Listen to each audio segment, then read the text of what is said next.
You guys, hello everyone and welcome. I'm Jeneth Blackert, And I'm Leonka Reina. and this is the Hout Hustle Morning Show. Today we're talking with Orna and Matthew Walters, and we're talking with them about having love on purpose. Yay, I'm really They have a excited. brand new book out. It's absolutely phenomenal. I made my way about three-fourths of the way through Good job. Very yesterday. good job. And their concepts are very different, and I'm really excited to bring them on.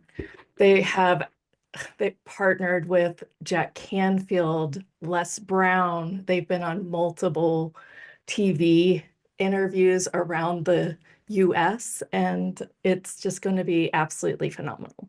But first, Leonka would like to start with some space weather. Yeah, thumbs up if you, I know that you can hear me because I know Lisa said hi. So just wanted to make sure everybody's doing good and feeling really great. And if you're not, it might be because of the Mystic Space Weather News.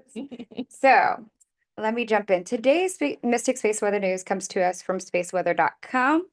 In case, and this is all from NOAA, so this isn't some Instagram place. It's all cited and sourced.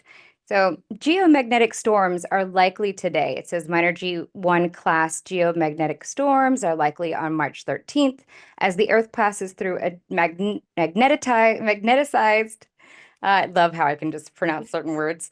Stream of solar winds. High latitude observers should be alert for auroras during the total lunar eclipse.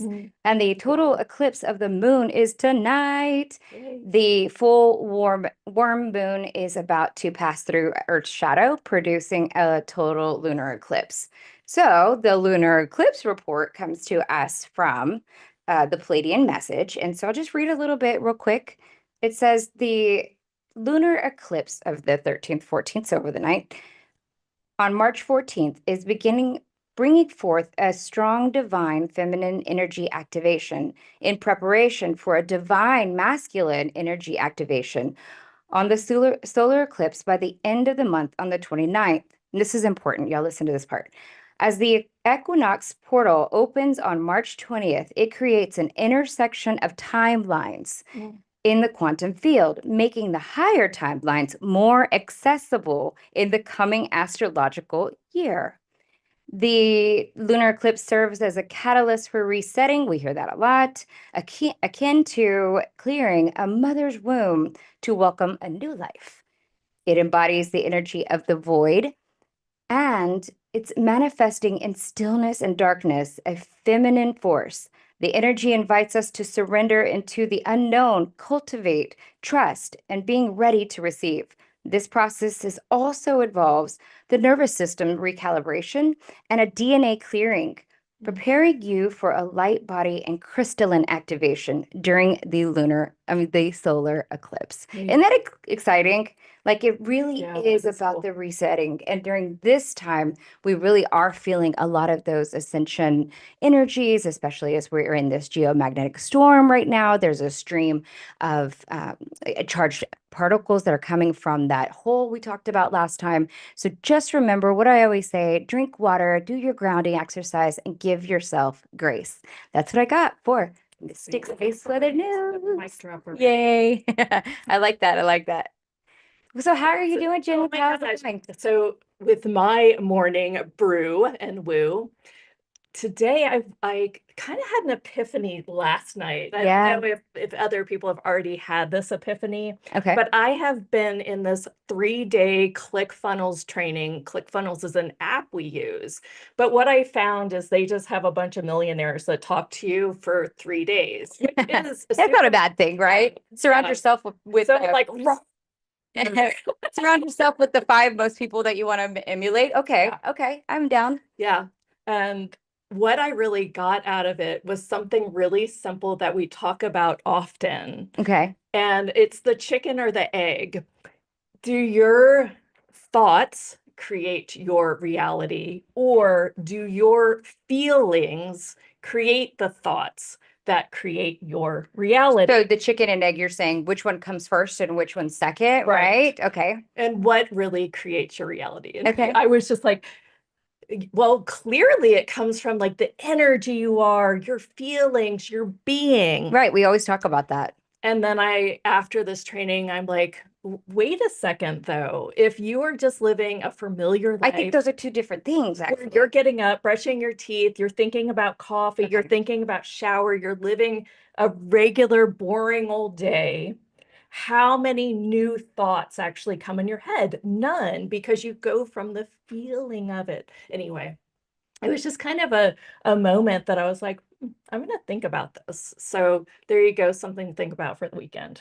So what did you really come up with, though? I think if you want to live a boring old life, you create based on your feelings first. But I don't want a boring life. If you feel like it, you'll do it, right? Okay. If you wake up and go, I don't feel like it, Sometimes then you just don't do it. Well, sometimes you do it because you have to, but but okay, so but that's kind of like kind of dredging through your life, like unconscious life, Right. right? So unintentional living. Right. So intentional living would look like intentional thought, like you put thought to it. Correct. Oh, I love that. Yeah. I bet Orna and Matthew are going to speak to us about being intentional today. I have a feeling. I have a feeling, and that's why the epiphany was a good Yeah, time. yeah, very cool. All right, let me go ahead and bring them up. Give them a formal welcome. Hello, my beautiful friends. Exciting. Oh my God, and congratulations on your book. You guys, thank you. It just Thank came you out in so January. Oh, that's exciting. Wow. So Yeah. this year, oh my gosh, what a great year. Yeah. It was a long time in the making, but Yeah. it's fun to hold her now that she's here. Yes, she. It's a she baby. So tell us a little bit of yay. Tell us a little bit about them and kind of some of the places that some of the accolades. The accolades. Yeah. I'll go the accolades first and then the personal stuff second. Sure. They have traveled all over the US. They've been on CBS, Yeah.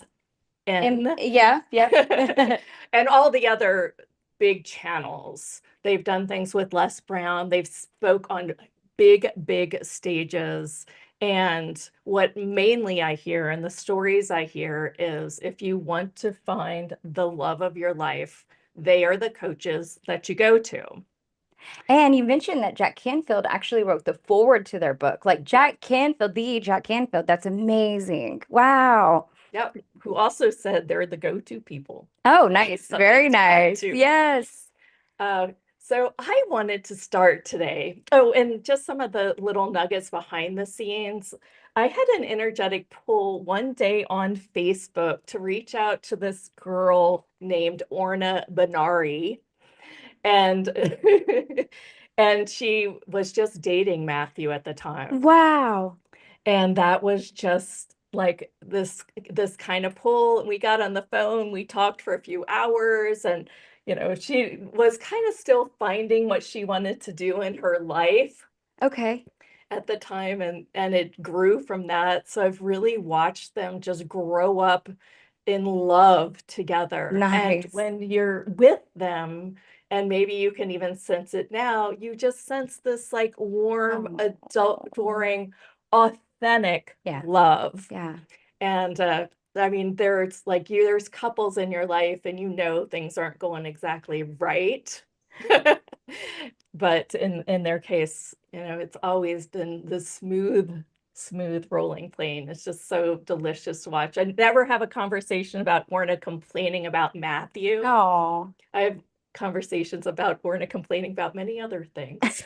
That's what girlfriends do, right? I love it. Well, awesome. Let's jump in. Yeah. Well, one of the things I really got from the book, like the overarching theme, is actually very close to what we do here, and it's really about being authentic.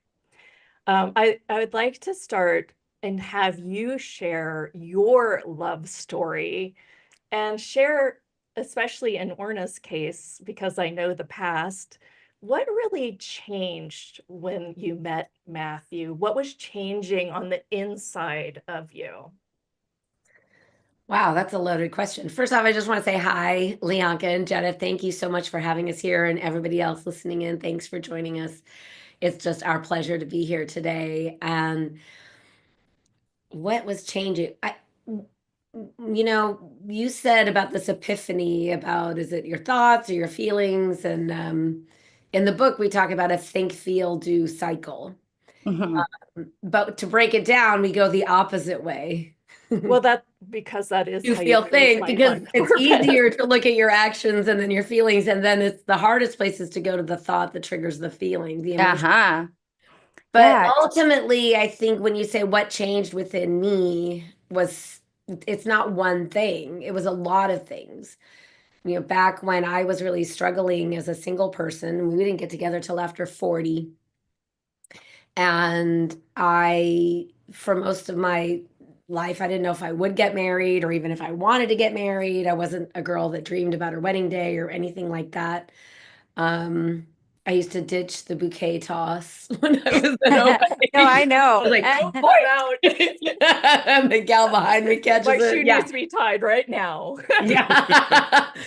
So when I decided I really wanted a great love relationship, I realized that I had no skills in that arena. And so I kind of treated it like I would any other thing that I wanted to learn to do. I thought, okay, I'll start studying love. And the Let the me way ask a people, question real yeah. quick.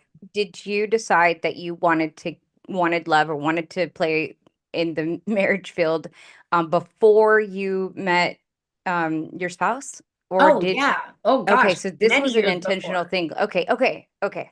Oh, yeah, yeah. Sometime, yeah, okay. Yeah, so I was working in the film industry. I worked long hours. I was married to my job. And then there was Yes, I a got time when that. I realized I don't want to be married to my job. And I looked all around and everybody there was married to their Yep. job. And I thought, I've worked in media for a long time. Yeah. yeah. And Yeah. so I was like, eek, like I don't like this track that I'm on. And so I started asking myself at the end of meditation, like, what do I really want?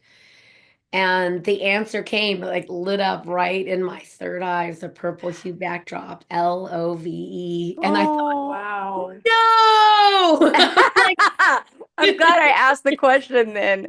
Oh my gosh. like, Yeah. no, I don't know how to do that. I was like, no, I was begged God, like, please, God, please, something else. I have to want something else because I don't know how to do that. I don't know how to do love.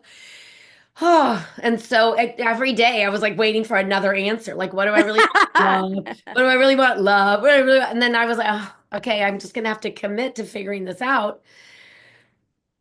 And ultimately, the desire to have great love, I think, is the number one thing that propels somebody forward to start looking in the mirror to say, well, then what do I have to change so that I can show up in such a way where a beloved life partner comes into my life? Yes. And so I didn't have any skills, so I had to learn them. But conventional wisdom is like, oh, just choose somebody from a good family. And that just, oh my gosh, that struck terror in my heart because I come from a horrible family. They're terrible. So much toxicity, abuse, chaos, you name it. Yeah. So I was like, no, no, no, like that can't be the answer because then nobody will ever pick me. Mhm. And Well, you, so mister, what do you want to Matt, say? Nah. What do I want to I, say about all this? I wanted to hear what was going on inside of you before you met Orna. Oh, that's a good question. So I go back a couple of years. I met somebody and we did this intense 2 week relationship. And it was like it blew me away. I was like I was falling so hard for this woman and like 2 weeks in she pulls me aside and says, I can see that you're a lot more into me than I am into you and Hmm. I'm going to end this now because if I wait a couple of months it's going to hurt a lot worse. And I was just like devastated. And and after a couple of days of really just feeling all the feelings, I looked in the mirror and I said, wait a minute, this is a pattern. This is kind of like this is how I do it. Smart. It's either intense and painful or it's just no fun at all. And so I said, I can't do this anymore. I have to look at myself and say, who am I being? How am I being in relationship and how can I change it? And so I got real intentional. In fact, New Year's Day of 2007. So we met, well, we knew each other, but we started dating in September of 2007. New Year's Day of 2007, I was at a vision board party that a friend of mine hosted every year. And I put together this vision board, and I was clear that relationship was one of my key goals. I have Nice. pictures on that vision board of 3 different women with dark curly hair. No Wow. way. Listen And up, gentlemen. Listen up. and then in May, I met another woman with dark curly hair, and we Oh, started okay. dating. And it was the old pattern. It was Uh-huh. it was, oh, I kind of like you, but I don't, but I kind of like you, but I don't. And I'm like, how can I, and it was just Yeah. ugly. And I got to the end of Yeah. it, Yeah. and Yeah. I was like, okay, so I'm gonna break this pattern for good. So what do I need to learn? What is it that I'm doing that's causing me in this same pattern? And I went, oh, it's all about self-acceptance for me. I'm, was it 22 years sober this year?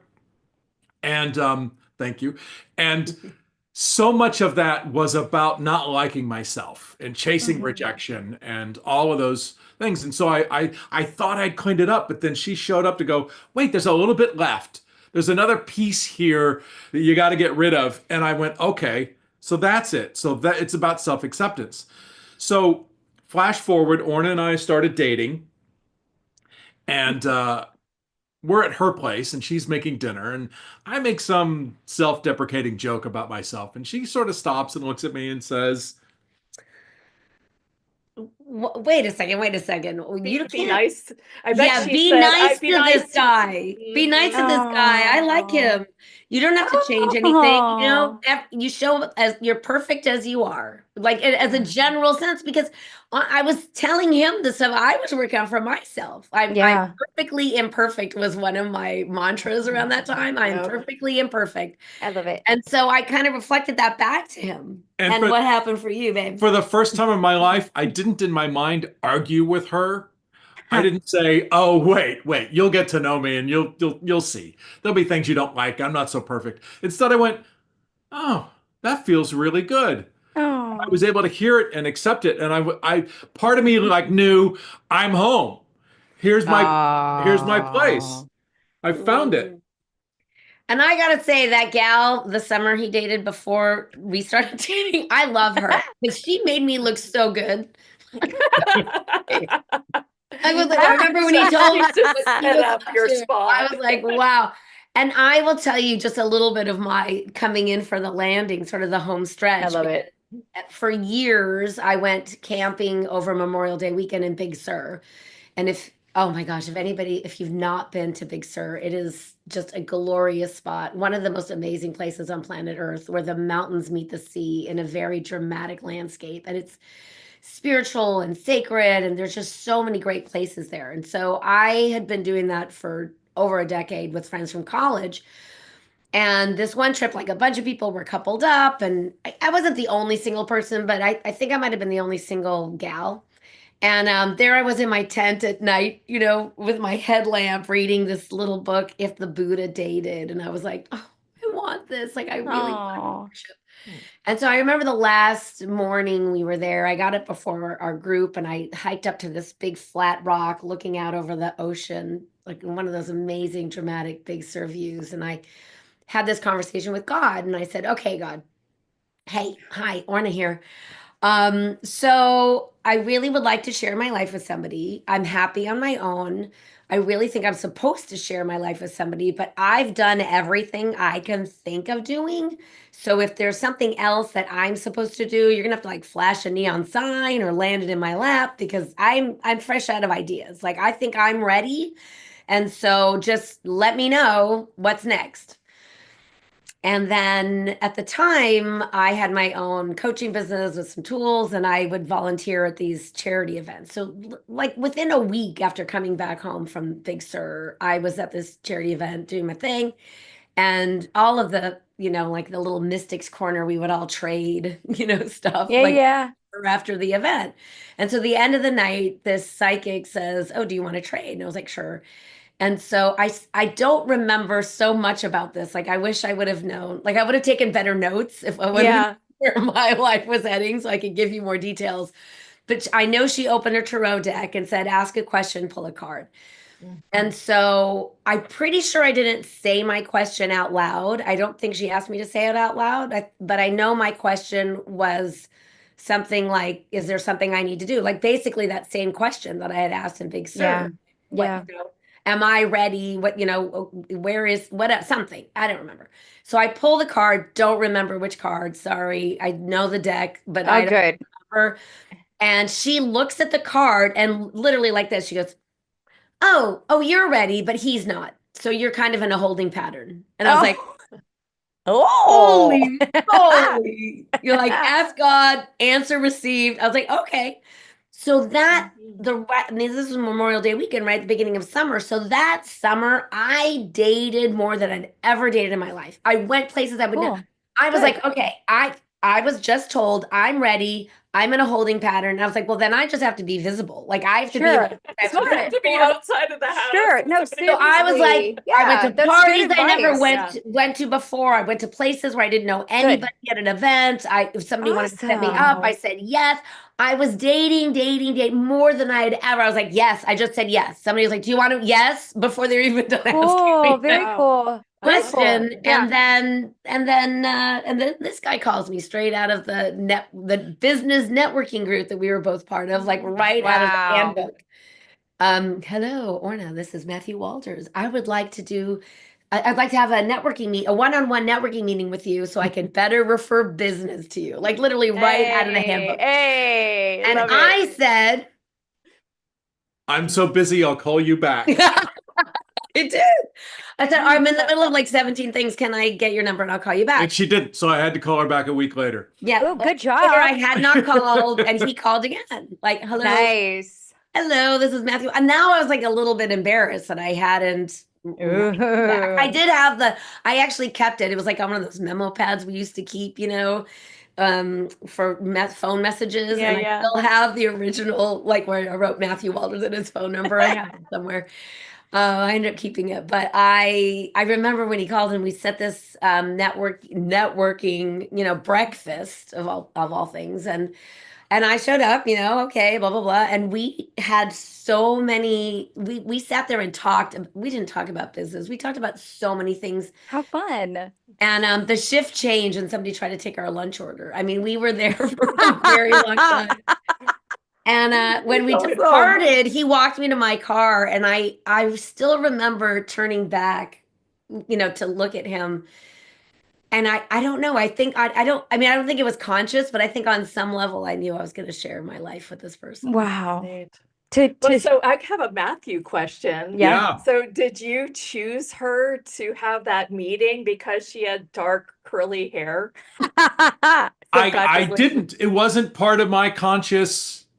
So it was probably blown out straight anyway. It might have been. Yeah, right. Exactly. But so we had been going to this one networking meeting once a month for a year, and we'd actually never spoken to each other because we were both part of what was called the welcoming committee. We hosted our own table, and so she always sat at a different table than the one I was at. And for some reason, she wasn't on the committee that 1 month, and she sat at my table.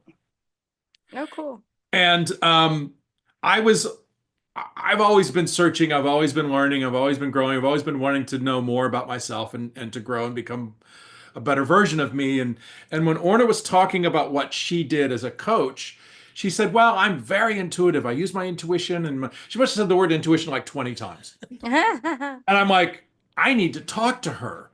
And in fact, it was like there was this light over her head shining on her. And I don't know what it was. I wasn't thinking I need to date her. I was just thinking, I need to talk to this person. And then once we started talking, it really took off from there. You got to say when you asked me out on the first day. I want to get into some of this because that's a lot of what we're talking about, right? Yes. A lot of what we're talking about sounds magical. And I don't want to make this point because it's really important, because magic is a part of it. Magic's a part of everything, right? And you always got to leave space for magic. However, magic is not a plan. And I Yeah. think sometimes when we get in the space of magic, we want magic to just be the plan. If I just visualize it and I think about it and I'm clear about what it is, it's just going to happen. It's the only piece of it. Yeah. But that's only a piece. One of the monks Uh-huh. at our spiritual center once said this, and I think this is really important. He said, pray to God as if God is your only answer and act as if God does not exist. Mm. Wow. Pray as if Mhm. God is your only answer and act as if God does not exist. Because it is the action. Yes. Like Orna always says to me, she says, look, miracles come through people.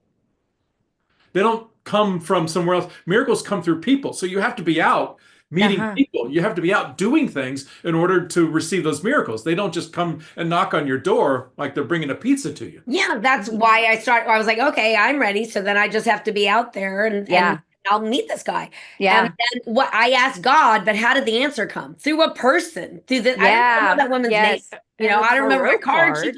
I pulled, I remember nothing. And what I think is so powerful about that is I promise you, when you meet your beloved, it's going to feel magical, right? It will feel Mhm. amazing. But getting to that place, you're not going to know instantly that somebody is your person. Yeah. And I think sometimes people take that like as a downer. And I think that's not a downer because they're for the right person. Like like people will say things like, pick somebody from a good family or someone who is of good character. But like every person of good character isn't your person. That doesn't make someone your person. Sure. Like there is a recipe. And so people tend to go, okay, if I'm attracted to this person, they go all in on that. If they get burned a number of times that way, they start trying to leave chemistry out of the equation. Mhm. Chemistry for us is like a tick box. It's like, oh, do I find this person handsome, attractive, sexy? Yes, check. Okay, Yeah. check. What else So is there? subtle. Because not it's about- only one. Well, it's only one ingredient. Like if you're Right. making bread, you don't just have flour and water. You need Right. you need a little Yeah. pinch of salt. You need the yeast so the bread rises. Otherwise you get a cracker. You're not satisfied with a cracker if you want bread. Let's face it. You go to the cupboard and there's only a cracker. You're wanting to make a sandwich. You're like, well, this isn't going to do it. So Right, agreed. you need all the ingredients, right? Uh-huh. And so it takes time to know if somebody has, for instance, the capacity to meet your needs, which Mhm. I find is the number one thing that people leave out on their search and their quest to share their life with somebody. Let's face it, it's the number one single most important decision you'll ever make, Yep. who you share your life with. And people treat it like a lottery ticket. Yeah, they do. Wow, that's Interesting. profound. That's kind of a And good it'll way to- affect every single part of your life more than anything else. And so you don't, when we pop out of the womb, right, we're told everything in life we should work at, right? Career, our health, our knowledge, all of those things, right? Practice, gain skills, learn, grow, all of that stuff. Except love. We're like, Yeah. oh, someday going about like our mundane activities, we're just going to meet cute at Starbucks and poof, And I know for some people it does happen that way. So let's talk about why love is easy for some people, because we all know those people, Jeneth. Can I say And, something before you start that? Yeah. Right. Because I know So for you, love was that's your easy love for of me, your life. but Much what I found through reading the book is I actually loved myself, and I thought I was an extremely great catch. And, and a lot of that was my ego just raining down on me, right, in my 20s. I thought I was hot and I was strutting my stuff and everyone would want me. Yeah. Like I actually had that But that's frequency going on throughout me. And as I read the book, I was like, I actually did have the ingredients set. and that's a set lot me up. easier. That's a lot easier too when Yeah. you're in your 20s. I feel like can be. No, I can be. well, you I don't also know. grew I up might in a strut my really stuff loving again. home with two loving parents. true. That is very true. Very true. Confidence in yourself That's true. within you is part of your personality, I think, too, because I know a lot about you and your charts and blah, blah. So, but I think you came in with that. But Matthew and I believe we pick our parents, right? Like, I do too. Absolutely. from the astral realm, I think we pick our parents. So I know one of my life lessons is to learn to value myself. So of course I chose a family where I wasn't valued so that I could learn it on my own. And Janice, I think you picked a family where you were very much valued and loved. So that in some way makes what we're talking about. For some people, love is not the struggle part. Love is the easy part because of the nature of, we all have different life arenas Lessons. that we're gifted in, and arenas that are sort of challenge arenas, like where you need a tutor. And so I think it's important to know that there are those people. I'm sure you've all heard of those people where, they're married to their high school sweetheart. One of my cousins was married. He passed away recently, but they were married for like over 60 years or something. And she said, I said, what's this? I asked her, because I've asked for decades when I've met couples that are married for a long time. I was like, what's your secret? And she said, she actually said they always had hot sex, which I thought was so funny. That's a good secret. She cut to the chase. But I do think that when you ask, it really throws people off, I think, because I've literally, since I was 20 something, I've been asking couples, like, what's your secret? What's your secret? I've always been curious about how people perceive what is that secret that keeps them together. Interesting. Because I think it's something that we think is going to happen by accident. And there's this misconception, because when you look at how you do anything in life, that your intention about it, and when you're purposeful about it, and when you take control over the things that you have control of, then you can make your way through it with ease. Because when the problem is outside of you, which most people want to make, right? I mean, they want to make that problem, about, men in general or women in general. I mean, sometimes when we have How old you are, where you live. right? We've had clients who live in small rural communities and clients who live in like New York and LA, and they all complain that where they live is the problem. Or London. Right? Or Warsaw. Where they live is the problem. And it can't be everybody where they live is the problem, right? Planet Earth is the problem. Oh my God, Planet people are the problem. Only half of the world. If only I want, if only I could find an alien to share my life with, Well, a lot of the people on the stream do. Yeah, that's true. Then when we find each other, we find out that we're all aliens. all aliens. too. Yeah. Exactly. Well, now dating apps are the problem. And Okay. Mhm. dating apps are tools. It's a tool. They are tools. Yes. That's And all so it is. it's an inanimate object. So it can't be the problem. It may be that how you're using the tool is the problem. Sure. Not learning Yeah. how to use the tool, or your reluctance to use the tool. Yeah, I I was like agree. the last one of my friends to do any online dating. I mean, there wasn't a dating app back when I was single, but I was definitely the last one of every single one of my friends. I was like, nope. And then finally, like, okay. And today, it's how people are meeting each other, and I do find some really friends that are, at their wedding saying, "I'm glad I swiped right." And Absolutely. so, yeah. Absolutely. It's the number Because- one way people meet their spouse. Everybody on the app, well, not everybody, but it is the largest pool of people who are Sure. looking for a relationship. Sure. You go to a bar, you don't know if somebody's single or not. You're hanging out at Starbucks talking to the cute woman or cute guy in front of you. You don't know if they're single or not. You go to an app and you could probably assume that most of those people are single looking for love. Sure. And so if that's where all the people who are single looking for love are, that's where you should be. If you're looking for a job, you're not going to, get on a dating app. You're going to go to LinkedIn. You're going Right. to go to the place where people are doing what you're looking for. Yeah. Let's talk a little bit about your process, because I think that that's the most dynamic. One of the themes within the book is really about loving yourself. Do you want to talk? Yeah, Okay. thank you for that. I mean, the most important relationship you're ever going to have is the one you have with yourself. And so Okay. this isn't a dating book. I want everybody to understand this is not a dating book. This is a book of life skills. There's emotional mastery is in here. There's That's awesome. how to Yes, turn that's good. conflict into a deeper connection. I think so many people throw out the baby with the bathwater because they're in this great relationship and then there's a conflict and they don't know how. Most people are conflict avoidant. Like, oh my gosh, we had a disagreement. Uh-oh, this must not be my person. And they move on. They're trying to find somebody they never have conflict with. Or they move on while they're in the relationship, right? Like Mhm.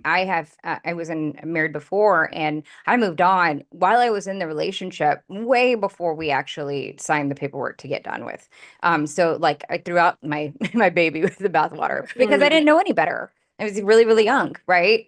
Right. And luckily that wasn't my person, but I made it a point to learn a lot more about myself before I got into another relationship again, before I got married again. And that's the part that you have to give yourself credit for, is go, oh, wait, I don't know how to do this. Let me learn how to do it. Yeah. Just, instead of thinking, oh, it's just going to magically happen one day. I mean, we made all the mistakes you could make in love before we ever became love coaches. I love this too. Yeah. You know, I thought about yeah, go I was ahead. going to say, I thought about Orna doing that prayer and saying, sitting there and like, God, love really, and like, I really want this, and the whole process. And I'm sitting here, and she's sitting with that book behind her. Y'all have the, Love on Purpose right here on the screen. And I'm thinking, wow, like this stuff really, really works. So I just wanted you to finish that. And I wanted people to realize that how magical, but how intentional this really is. Exactly. It can come to fruition. Yeah. Yeah. So The whole there's three sections in the book, right? And Jennifer Yes. brought up the first section, because the first section is awareness.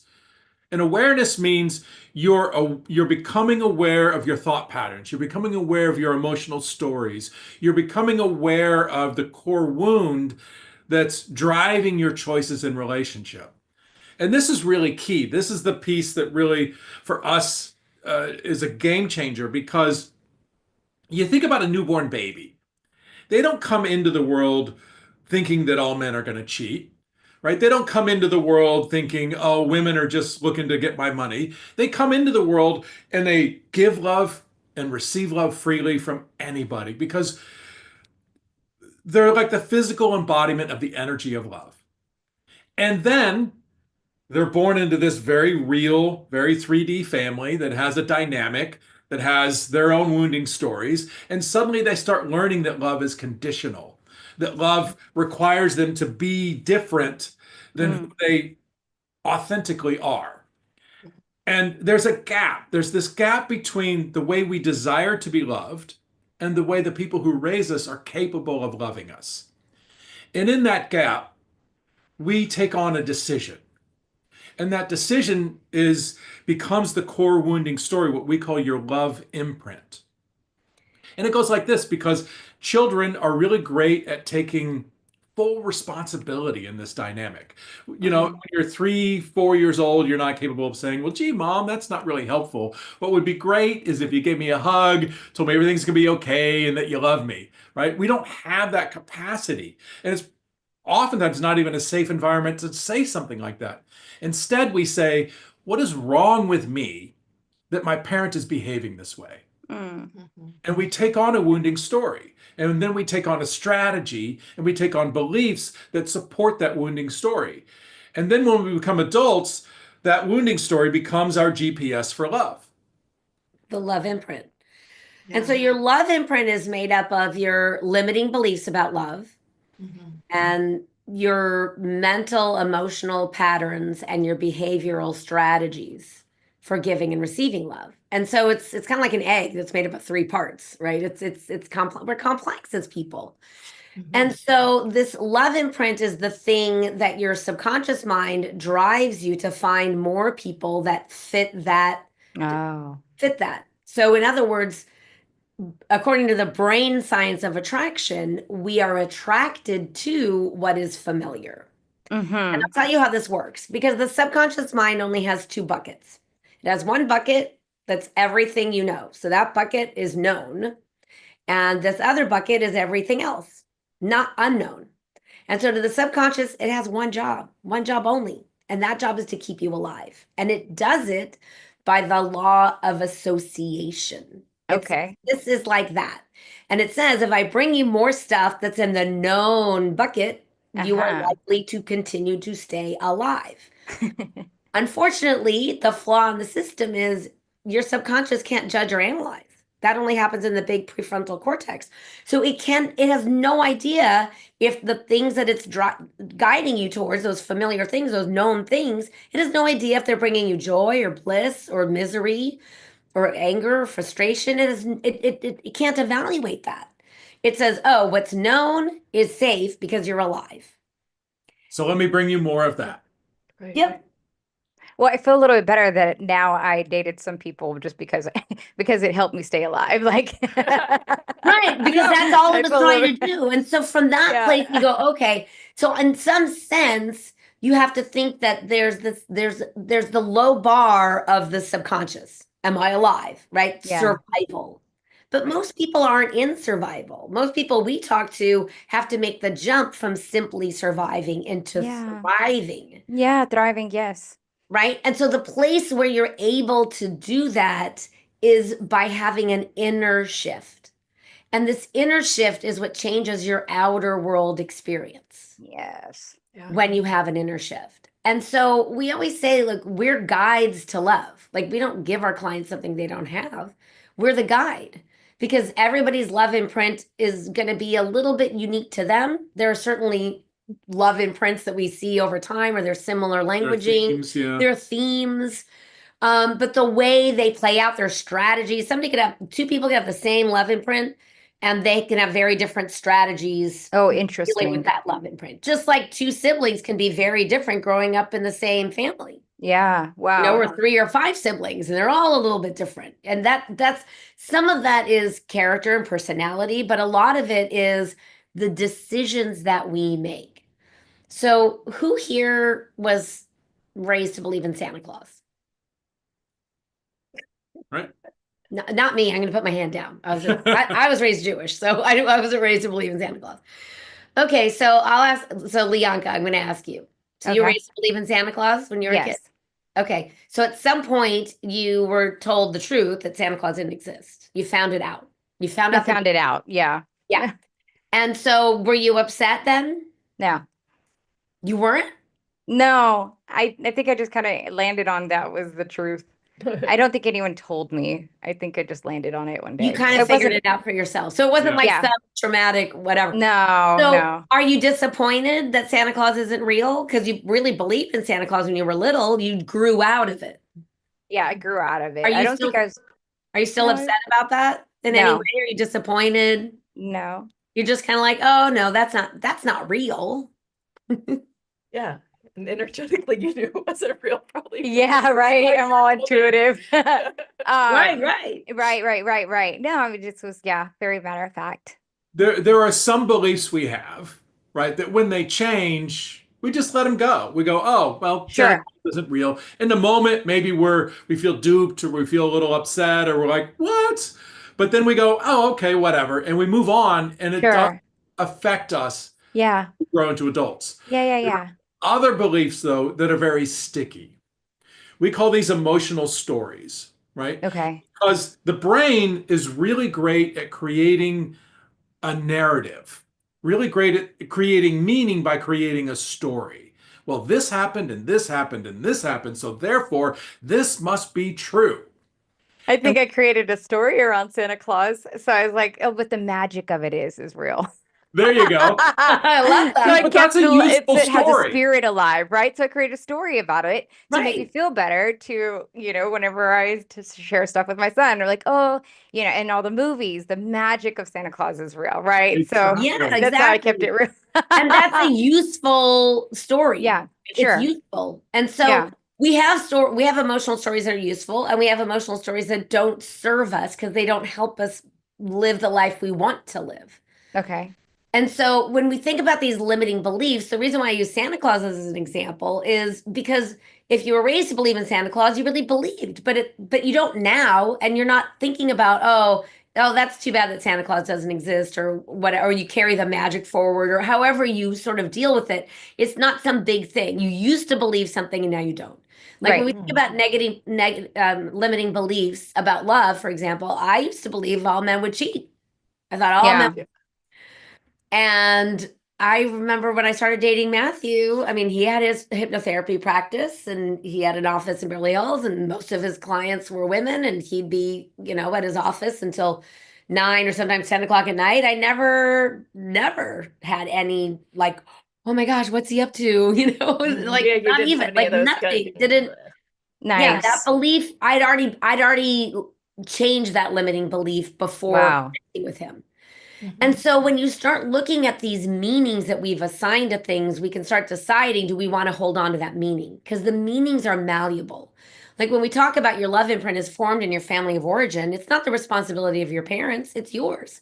because your love imprint is something that you made meanings of. You were taking full responsibility for these big grown-ups around you, and you thought, what's wrong with me? And you made a decision about yourself long before you knew who you really were, and how the world works.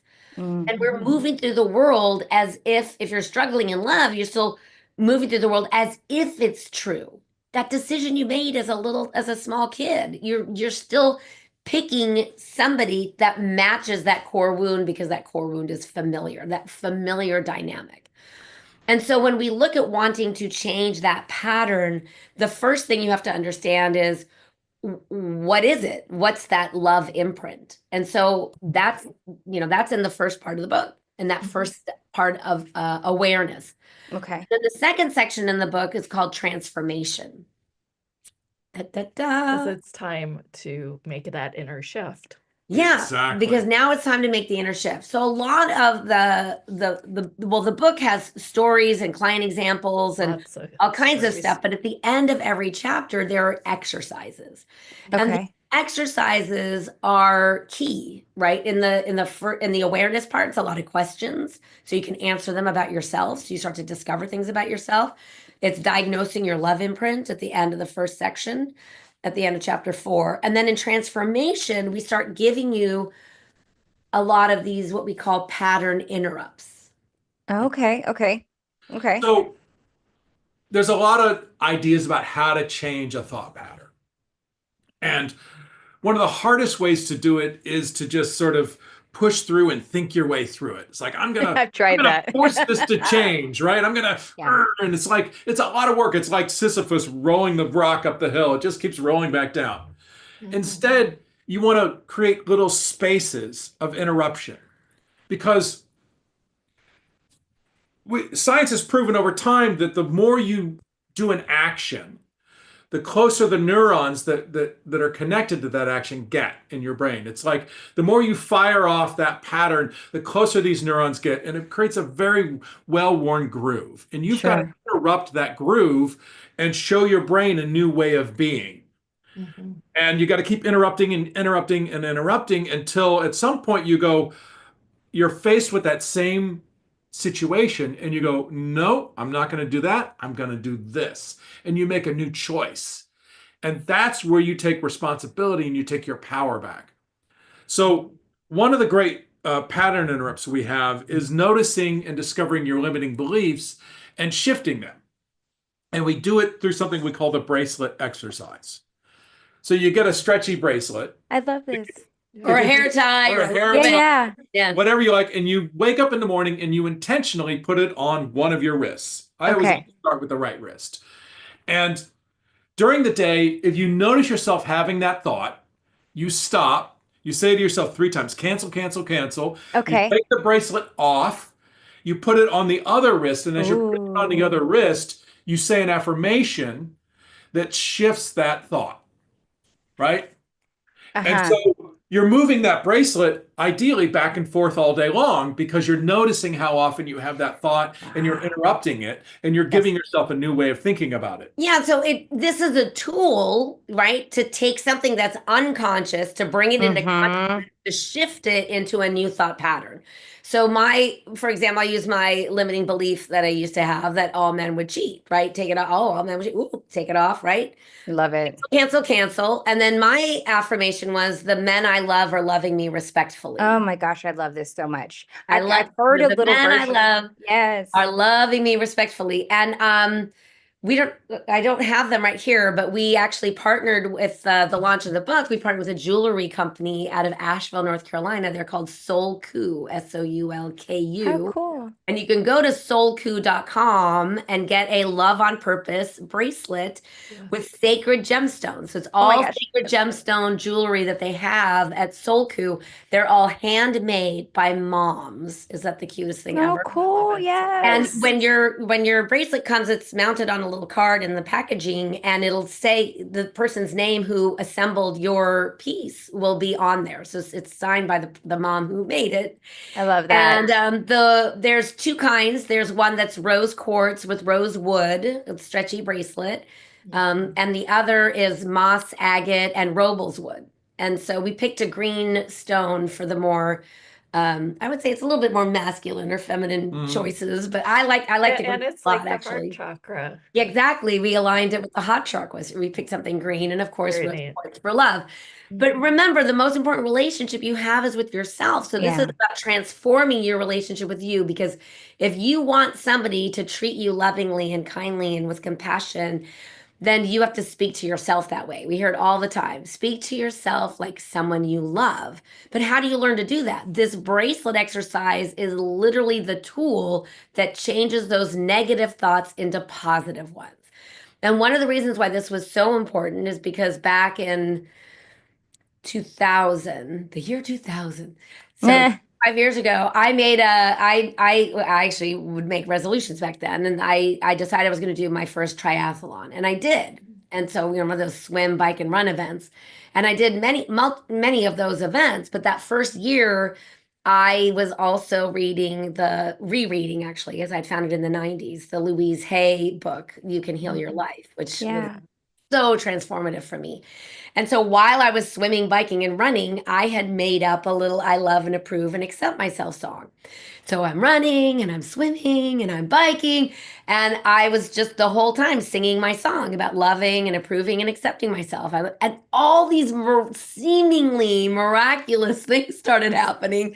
And I literally had to go back and go, wait, something changed. What is it? And I realized it's that I spent so many hours singing Yeah. how much I love and approve and accept myself, because I grew up literally love starved in a family that didn't shower me with love and approval and acceptance. And so it's one of these tools that's one of our favorite things to give somebody, because you can do it with anything. But if you want a Soul Coup bracelet, go check them out at soulcoup.com. Just Fun. search for the Love on Purpose bracelets. They're really special and dynamic, and those sacred gemstones were again chosen with intention to help you on your journey to We'll loving make sure yourself. you've got some of those in the newsletter too. Yeah, I've heard a portion of the kind of like the stretchy band before. It was like, oh, and then do this whenever you have like a negative thought, maybe replace that with a positive thought. I love that y'all took it a step further. You say cancel, cancel, cancel. So that's a declaration out loud, because action always imprints better. You can And just then go through all the tapping too. And then also, but the seeing it on the other arm, I think is very profound too, because then you realize, man, rather than just kind of being able to gloss over that affirmation and, being able to integrate that into your body, is really like, I can see how it can be life-changing, because Yeah, I mean, I don't like to poo-poo somebody else's, tool or whatever, but we just don't do anything harsh. Like I had enough harsh in my life, and so I know that snap the snap it on your stuff. Like, no, that to me is harsh. Yeah. And I just don't do harsh. Like everything here is about love. So everything has to be loving. Everything that we have is about really moving into the ease of being in the energy of love. And so the bracelet exercise is about moving it back and forth. Because sometimes people go, well, what do you do once it's on the other arm? And I go, well, then if you have that negative thought again, you pull it off the left arm and you move it to the right. Yes. The idea is you're moving it back and forth all the time throughout the day in the beginning, but the goal is maybe just to get through an hour not moving the bracelet, maybe 3 hours, maybe 5, maybe a full day. Beautiful. We would say your goal eventually is to not move that bracelet for 40 days. Ooh. Right? Yeah. Because 40 is a mystical number. It's in every sacred text. I love that. And so, we hear all the time it takes 21 days to create a habit. That's true, but it's not integrated until 40 days. So 21 days is the tipping point, in other words, but it's not totally like the glue's not dry. You know what I mean? Yeah. Well, there's 40 days in Lent for sure. And we're doing Lent right now. Yep. Perfect. Yeah. 40 days in Lent, 40, 40 years wandering the desert. The Jews wandered the desert for 40 years. It rained for the flood, the great 40 flood. days and 40 nights. Yep. For Noah's Ark, right? So it's literally in every sacred text. And so 40 is that sacred number where you can, if you can go, and I would even celebrate if you can go 40 hours, right? That's right. Love it. You can sleep with it, right? Can you go 40 hours? but really getting that 40 days, and then you want to pick another one. I wouldn't do all of your whatever, I had a lot of limiting beliefs, so it's like I wouldn't do them all. You'd be moving that all the time. So pick one thing to work on, to change, and then move to something else, and then move to something else, and then move to something else. I find that it's like, everybody wants their transformation to be like going in a microwave instead of the oven. And I would say you really want to do this like you're in the oven, because what are you going to do with a half-baked turkey? Nothing. It's like you can't put it back in the fridge and you can't eat it. The skin to the dog. Yeah, I mean, you've got to really cook the turkey the full way. And yes. There's no microwave for this stuff, because as you're transforming, I don't think people understand that when you just transform one negative thought, the one that you became the first aware of, or limiting belief, just transforming that shows you that you can make that change. And so the next one happens easier, and the next transformation is easier and easier and easier, because they compound and add up. It's like that when you hear all the time these motivational speakers saying, oh, feel the fear and do it anyway. There's something, again, that's a little harsh with that, because if sometimes you're not supposed to do something, because your gut will always tell you, right? Don't listen to your mind. Your mind will lie to you all the time. Don't believe everything you think. But what you feel in the moment is always true for you. You can trust your feelings in that moment. And so building that trust with yourself is part of that process of moving through a transformation, to trust yourself in a new way and to deepen that relationship with yourself so you can count on you. Because, we're funny as people. If we have options and we have choice in our behavior, we'll always choose the thing that brings us the most joy. The problem is that most people think they don't have any choice. And so many of these exercises, particularly in that middle section, the transformation section, are about learning to trust yourself and building confidence from the inside out, not just doing it anyway. Yeah, knowing that you actually can be a deliberate creator of life. Yeah, absolutely. Yeah, I love that so much. So we talked about the first section, awareness, and then the second section, that inner transformation. Let's talk about that last section.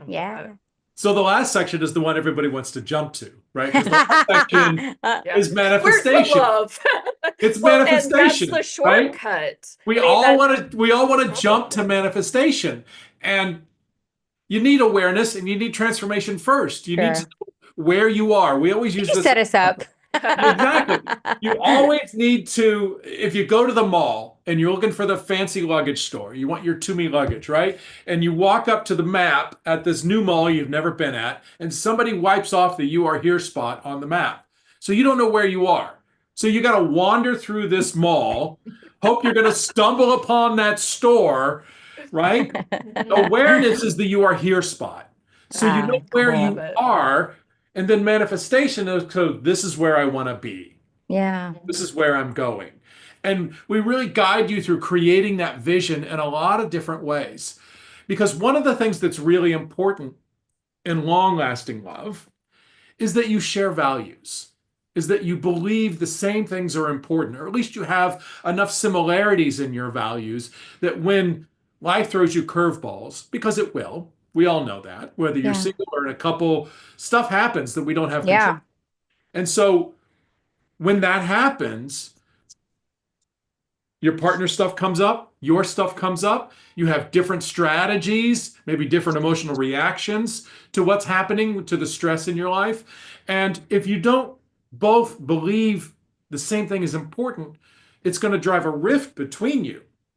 We've worked with so many clients who were divorced. And they said, well, when we first met, everything was great. It was a really wonderful relationship. It was really great for about 15 years. And then this thing happened. And then suddenly we weren't on the same page and we didn't have the same reaction and we couldn't stop fighting and the relationship ended.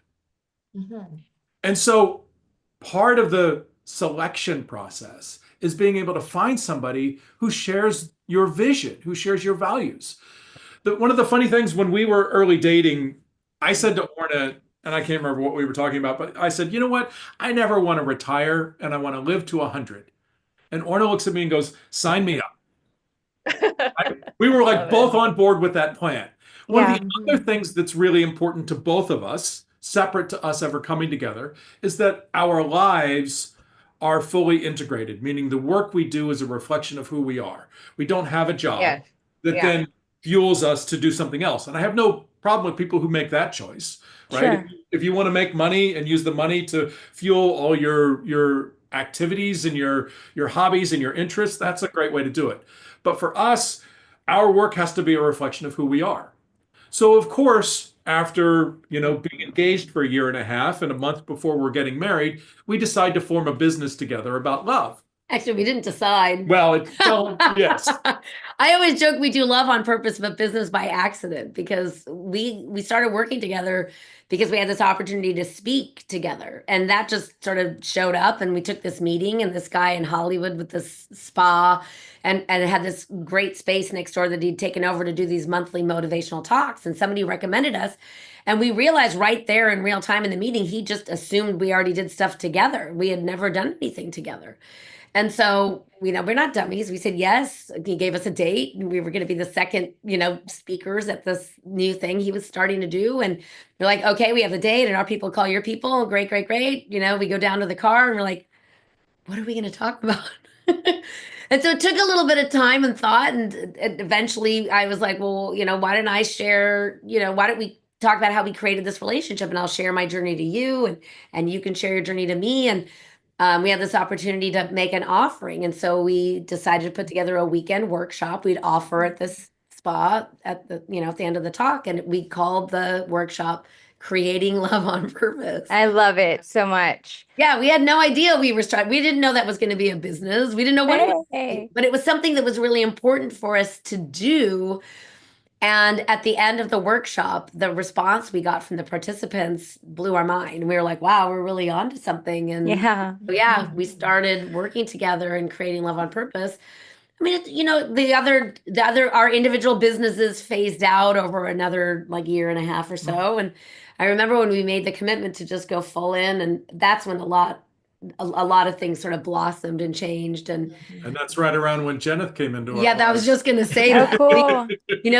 If you look in the back of the book in the acknowledgments, Jeneth is acknowledged as Oh, somebody who helped. cool. And I have to read it. I know I don't know how long you guys stay And on. Orna is acknowledged in my dragon book. Oh, how fun, y'all. Wow, I know the Aw. time frame on that. This is cool. This is really, really cool. Okay, I'm going to try not to tear up. Oh, girl. I'm gonna try not to tear up. Janice Blacker, thank you for your friendship and endless support in helping us reach the masses with our mission. You handed us the toolbox to build our platform. We are forever grateful. Oh, gosh. So beautiful. Janice literally gave us the keys to building a platform, because she taught us before anybody knew what the hell a telesummit was. She started hosting them, and I reached out to her. Matthew's like, what, that thing that Jeneth has you on, how does she do that? And how does that work? And I was like, well, let's find out. And it was one of these things where we hosted our own telesummit. It's really how we built our platform. We called it the Love on Purpose Revolution. And one of the first Awesome. people we got was John Gray, the author of Men Are From Mars, Women Are From Venus. Once we had John, we could literally get anybody. So we would interview 30 to 32 experts, and we would take 6 months out of the year. Half the year was to do the event. And we did that for 5 years, starting in 2011. So it seems like ancient history now, but Jeneth, we're just so grateful. And your friendship and your support has always just meant so much. Not just in our business, but in our lives. I mean, you hold a very special place in our lives. Well, So magical, y'all. and it's mutual. Yeah. I love them as much Yes. as they love me. Oh, how wonderful. And that's another testament to how powerful this work really is. I mean, if you're sitting on this line right now thinking, I'm just stuck and there's no other way, think about where Orna was when she was making that prayer to God and reaching out to sitting here with the book. Think about how telesummit back then, and how much you guys have influenced and just loved on each other to create these beautiful, beautiful platforms and messages for the world, really changing the world with your messages into fruition. I love that so much. And so just have to believe and keep putting one foot in front of the other. I find it super inspiring on all levels. I Yeah, think and it's know that always ultimately, I just think it's always a good time to have more love in the world. And that's always our Yes. mission, right? To have more love. And now more than ever, I think now more than ever, because focusing on love is something that you can do and that then you can be in the driver's seat of that so that you align with more people that are where you are. And it isn't just about a romantic partner, it's also about the communities that you're Yes. part of and the communities you Yes. build to be part of. Because I Yes. know for Jenith, you love building community, and for us, we've had our Love on Purpose community, and I think when you're part of a community, you stop feeling isolated. You know, we had those horrific fires here in where we live. We were in Los Angeles, and the fires that happened in January were devastating, like apocalyptic. And I made a 5-point plan to share with our community about how to move through tragedy, you know, from tragedy to triumph. And the first thing on that list was don't isolate. Don't isolate. If you're worried about anything, the state of the world, your life, something personal, something global, it doesn't matter. Go and connect with other people, because that's how communities are supposed to come together and lift one another up. And so don't isolate. It's so important. Wow. Yeah, Where's I think, the tools in the book are very much for anybody Mhm. in any relationship. Yeah, clearly. It could be just finding friends, to be honest. I mean, because you still have to, every single relationship is that like reflection back at you. So if Good point. everyone's like that's in the book. Good point. And if everyone's just fighting you, then well, there's something maybe that needs to change. There's Well, some more yeah. awareness to be had there. Yeah. I will say the book is for any relationship status. Because it deepens your relationship with yourself. So it'll deepen your relationship with your partner. So if you're partnered up and you want more connection in your relationship, there's one chapter on dating. But you can also use some of the things in that chapter to spice up and start dating your I spouse. like that. Yeah. Right. So it really is our work at Creating Love on Purpose really focuses on singles looking for love. But the book we wrote purposefully for any relationship status, and also anybody that has a heart. We've worked with every kind of person on the LGBTQ, plus, every kind of human. If, we always say, if you have a heart and you're looking for love, then we can help you, because that we work with you. If you're the client, then all the things that we work on come from inside of you, and we're just the guides. And this is really our life's work in a book, that all the things that we could put in a book.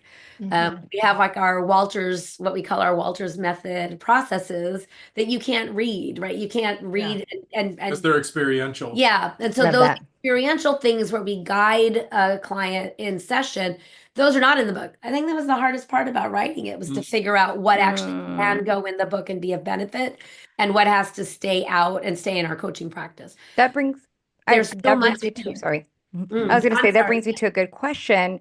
Is in the book, is there also other ways to work with you to maybe to get those experiences? Because now I'm like, ooh. Yes. I mean, well, look, if you're looking for us, we're easy to find. We're at loveonpurpose.com. At the end of every chapter, there's a QR code Cool. for Okay. bonus materials. And, finding us is easy. You can also, if you just forget Love on Purpose, well, I think that's easier than remembering Orna and Matthew. But if you Google Orna and Matthew, although I think there's like a Dr. Orna, and one of the people on the show was Right. Matthew. That's Right. like that Love is Blind show. I was like, because I have a Google alert for Orna and Matthew. I was like, it was like that Love is Blind a few years back. And I was like, what? So one of the psychologists on the show was named Orna, and one of the contestants How funny. Wow. named Matthew. And I was like, wait, this is messing with our SEO. Darn it. That's how I feel about things often. I've claimed this name. How there dare be another Jeneth in the world? Exactly. Actually, I think I was the one that was like, when we met, you said your name was Jen. And then I remember I Right. felt intuitive. Because I was like, is your name Jennifer? And you're like, no, my name is actually Jeneth. And I was like, that's cool. Why Yeah, are you yeah, using yeah. that? right. I think I was the Because one I that was gave you the little hiding. kick in the tush to be unique and use Jeneth. Yeah, well, I was dynamically hiding. And that was my way of fitting in on this reality. And now with our inner circle, and they're all misfits, and we all love each other so much. And You know, all I'm three like, of us have unique names, I know. Lianka, Orna, Yeah. and Jeneth. Yeah. Yeah. And Matthew, to be honest, is not often used. It's more like shortcutted or an initial or something like that. So Yeah, that's fine. I don't need to be unique in that way. I have my own uniqueness, so I'm good. you don't need a unique name because it's all I within. appreciate you bringing me into the club, though. Well, I will tell you because I do have a unique name and my name has very special meaning. My Orna actually means moving light. It's Hebrew and it means It's moving light. beautiful. And I looked up the name of my beloved. So I looked up the meaning of Matthew, and the meaning is gift from God. And Oh, Matthew is 100% my gift from God. From God. Yeah. My dad would say it's a good biblical name. Yeah, exactly. Exactly. Well, you guys, the book is everywhere where books are sold. We will have multiple links for you in the YouTube caption. We'll have links for you in the newsletter. And wow. Oh, and it's also available on audiobook, and we Oh, actually are fun. hired to be the narrators. So it's our Very voices neat. reading the book. So yeah, literally anywhere books are sold, anywhere audiobooks are sold. And if you're looking to get a very special charge out of the bracelet exercise, and we explained it to you, you can go to soulku.com.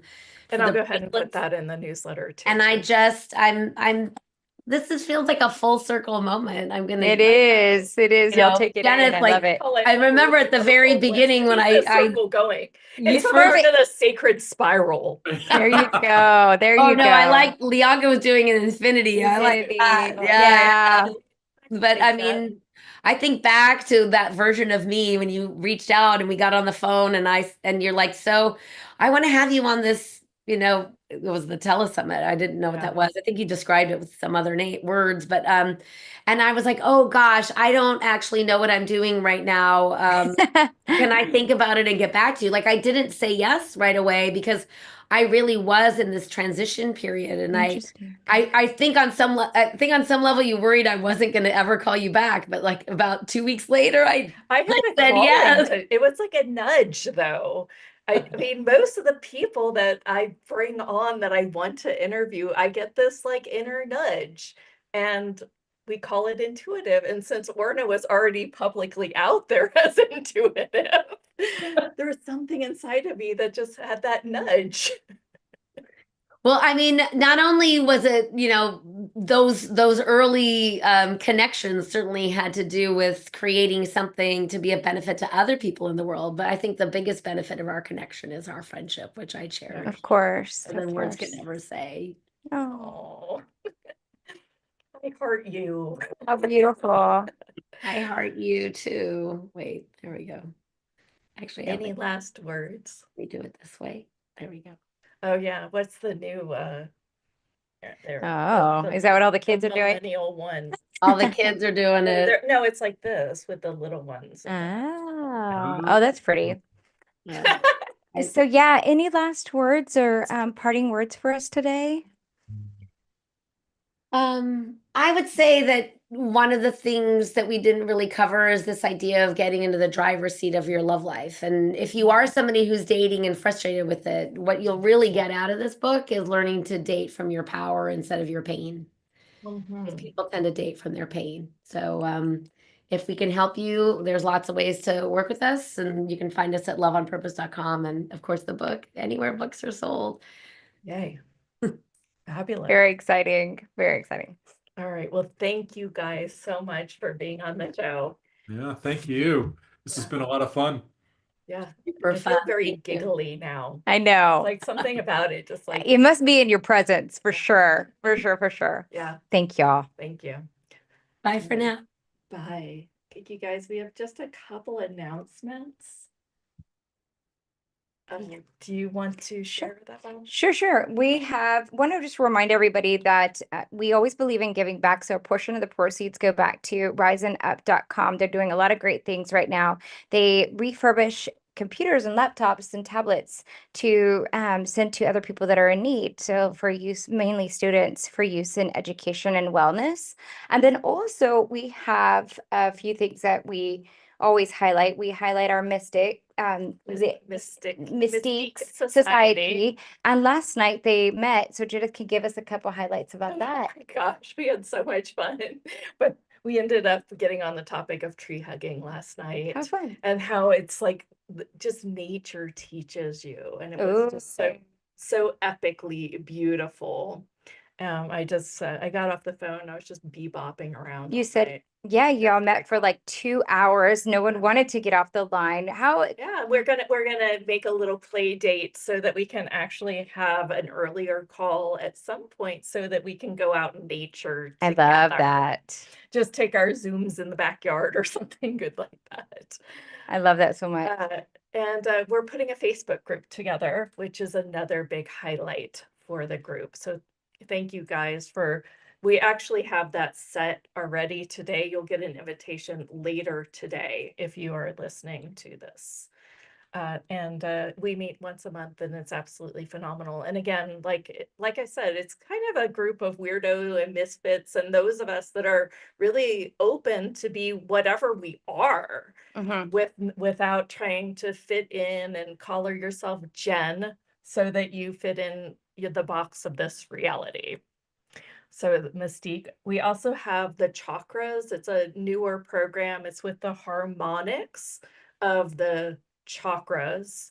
And that is up and been in every newsletter. It's just $27 and it's 7 hours of various different hertz frequencies. So if that calls you and it calls your chakras, there you go. We also have the marketplace where we sell different, fifth dimensional jewelry. We sell, I was about to talk about that.